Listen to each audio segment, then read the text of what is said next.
उत्पत्ति ग्रंथ अध्याय 22। इब्राहिम द्वारा ईश्वर की आज्ञा का पालन। ईश्वर ने इब्राहिम की परीक्षा ली। उसने उससे कहा, इब्राहिम इब्राहिम। इब्राहिम ने उत्तर दिया, प्रस्तुत हूं। ईश्वर ने कहा, अपने पुत्र को, अपने एकलौते को, परम प्रिय इसहाक को साथ ले जाकर मोरिया देश जाओ। वहां जिस पहाड़ पर मैं तुम्हें बताऊंगा उसे बलि चढ़ा देना। इब्राहिम बड़े सवेरे उठा। उसने अपने गधे पर जीन बांधकर 2 नौकरों और अपने पुत्र इसहाक को बुला भेजा। उसने होम बलि के लिए लकड़ी तैयार कर ली और उस जगह के लिए प्रस्थान किया जिसे ईश्वर ने बताया था। तीसरे दिन इब्राहिम ने आंखें ऊपर उठाई और उस जगह को दूर से देखा।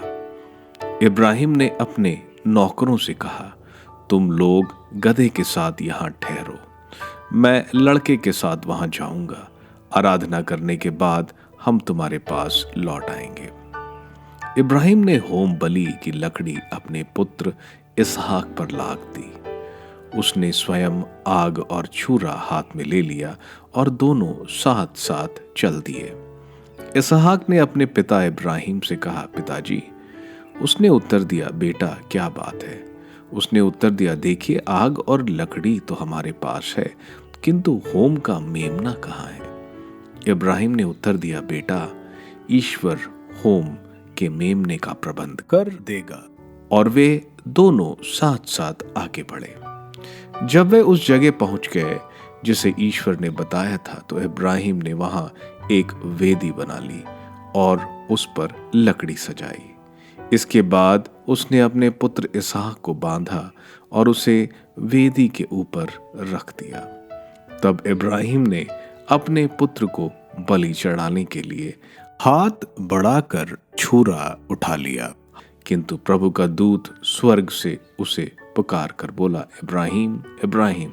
उसने उत्तर दिया, प्रस्तुत हूं। दूत ने कहा, बालक पर हाथ नहीं उठाना, उसे कोई हानि नहीं पहुंचाना। अब मैं जान गया कि तुम ईश्वर पर श्रद्धा रखते हो। तुमने मुझे अपने पुत्र, अपने एकलौते पुत्र को भी देने से इनकार नहीं किया। इब्राहिम ने आंखें ऊपर उठाई और सींगों से झाड़ी में फंसे हुए एक मेढ़े को देखा। इब्राहिम ने जाकर मेढ़े को पकड़ लिया और उसे अपने पुत्र के बदले बलि चढ़ा दिया। इब्राहिम ने उस जगह का नाम प्रभु का प्रबंध रखा। इसलिए लोग आजकल कहते हैं, प्रभु पर्वत पर प्रबंध करता है। ईश्वर का दूत इब्राहिम को दूसरी बार पुकार कर बोला, यह प्रभु की वाणी है, मैं शपथ खाकर कहता हूं, तुमने यह काम किया। तुमने मुझे अपने पुत्र, अपने एकलौते पुत्र को भी देने से इनकार नहीं किया। इसलिए मैं तुम पर आशीष बरसाता रहूंगा। मैं आकाश के तारों और समुद्र के बालू की तरह तुम्हारे वंशजों को असंख्य बना दूंगा और वह अपने शत्रुओं के नगरों पर अधिकार कर लेंगे। तुमने मेरी आज्ञा का पालन किया है, इसलिए तुम्हारे वंश के द्वारा पृथ्वी के सभी राष्ट्रों का कल्याण होगा। इब्राहिम अपने नौकरों के पास लौटा।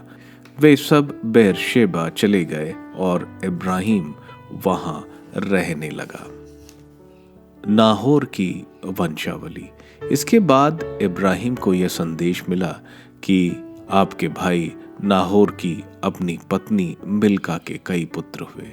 उनके नाम इस प्रकार है, पहलोटा ऊस, इसका भाई बूझ, आराम का पिता कमुएल, केसैद, हेजो, पिलदाश, यिदलाफ और बतूएल। बतूएल रिबेका का पिता था।